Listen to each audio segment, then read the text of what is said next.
Okay, the other day we went out and I asked people a few questions because we're coming up to maybe the 4th anniversary of the lockdowns. I just asked them what they thought of the lockdowns, and I asked them would they go for it again if the government suggested a lockdown again, and then I asked them what they thought of the vaccines, and the results sort of surprised me. We're in Angel Islington, but I messed up. I put a microphone in the pocket, so messed up the sound, so I'm telling you now.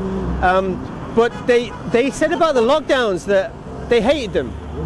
Generally speaking, they're like, oh, they were terrible, I really didn't know how to deal with it, it interrupted my schooling, I felt, isolated, there was blokes there and they were sort of letting in a bit of vulnerability, saying, and then you'd ask them, like, would you do it again? They all said yeah.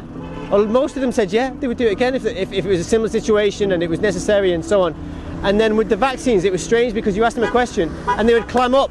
So they'd be very voluble and speak a lot about how they didn't like the lockdowns. You'd ask them, would they do it again? And they said yes.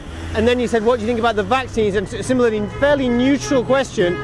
And where they spoke a lot about the lockdowns, they all just went, oh, well, I'm not an anti-vax, so you definitely should have them. In the main, the majority, like 9 out of 10, would say that they would basically do what they were told. Again, some people literally said that to us, do what you're told. So I found that quite demoralising because I thought we were getting somewhere.